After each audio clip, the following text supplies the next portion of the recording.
Hello, have you ever worked in an organization and been treated or made to feel differently because of your age, gender, sexuality, or race? What does difference mean in the context of organizational communication? Well, to answer to these questions, we will be presenting a topic titled Difference at Work. I'll be taking care of the theoretical aspects, whereas my colleague will take care of the practical applications. So in this presentation, we'll be covering the following. Why study differences? Differences from the organizational communication perspective and in the context of the organization. Difference as a social construct. Forms of differences in the organization, and two most forms of differences, race and sexuality. So why do we study difference? We study difference because of the need for a more inclusive workplace. We need more inclusion. Also, due to the shift from a bureaucratic workplace over the years, which has seen the emergence of the new workplace concept, where there is more diversity and inclusion. Again, identity has become central to the working life, so we therefore need to understand how difference plays a central role in the construction of identity. So what actually is a difference? Differences are not naturally occurring. They get normalized in organizations. In such situations where difference exists and progresses, the dominant group's interest is always served, and that group will go to a greater length to preserve its dominance in the event of any threat. Actually, difference exists. No doubt about that. But only when this difference is put in a frame, that's where the difference comes in, the actual difference we are trying to talk about here in the organizational context.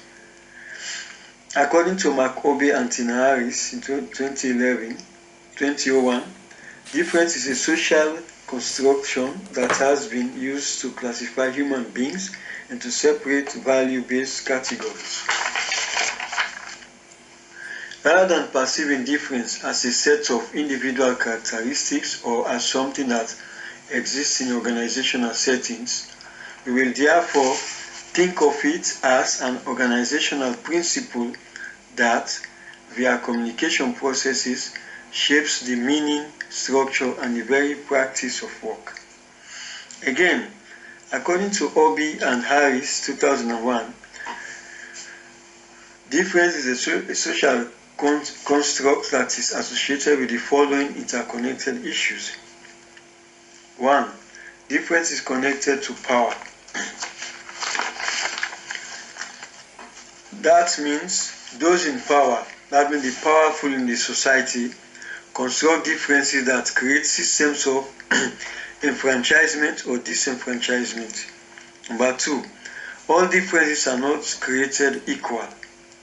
Each pair in a binary system of difference is characterized by a dominant, more highly valued pole and a subordinate, less valued pole.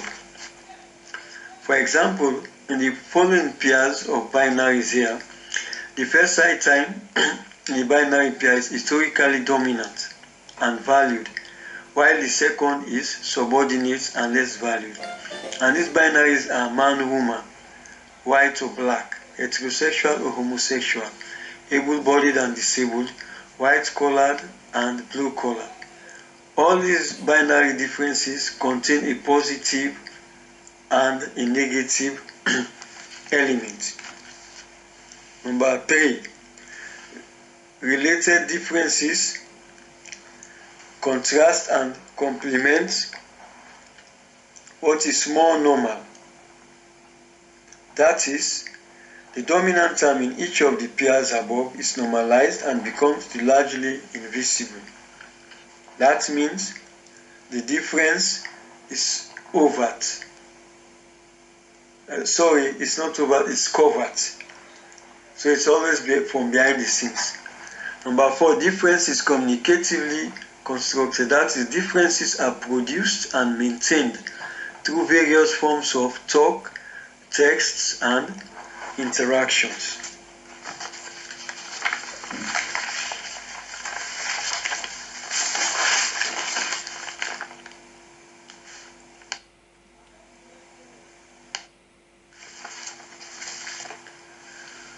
Now, forms of differences in the organization. Forms of difference.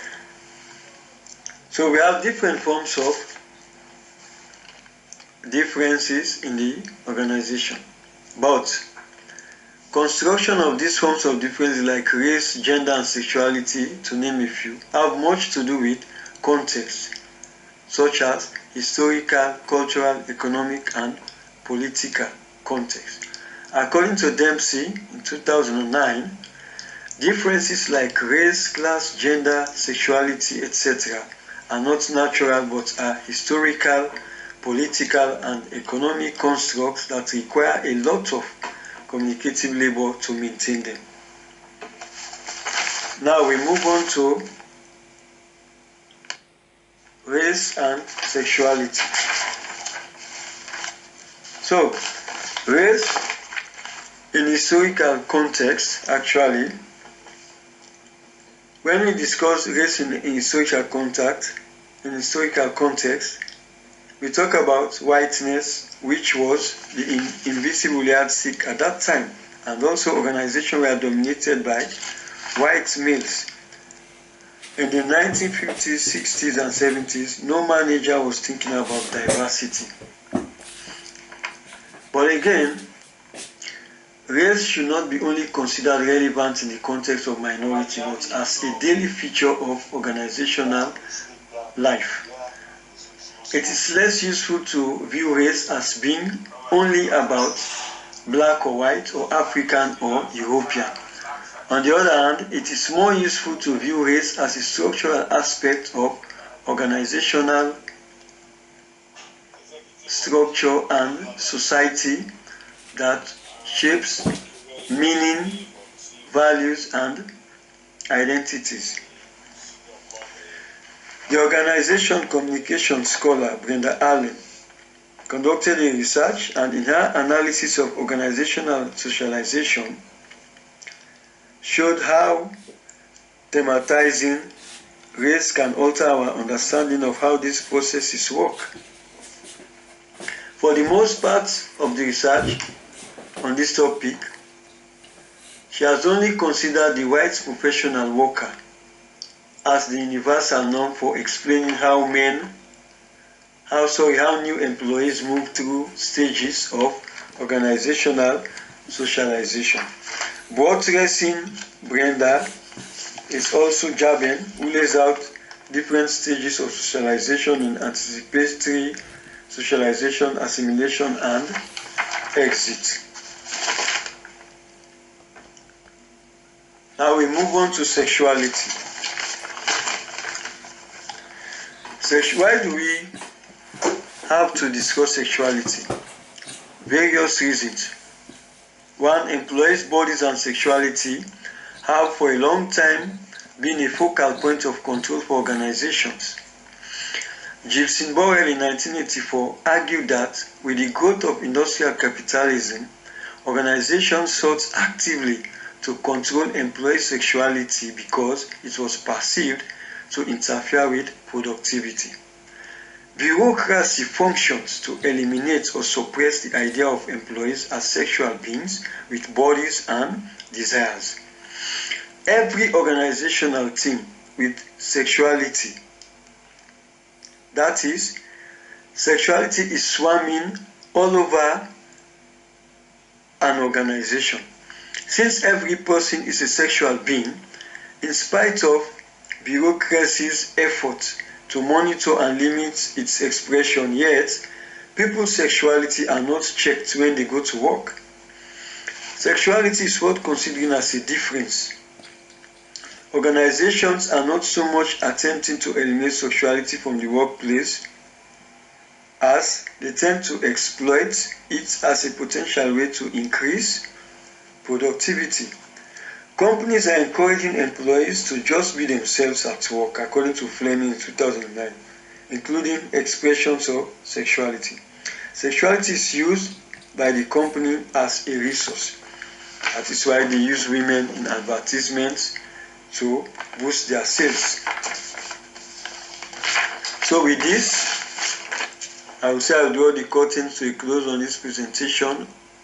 But before I quit, I will have to introduce my 3 questions to you, which I think we will discuss and find answers to.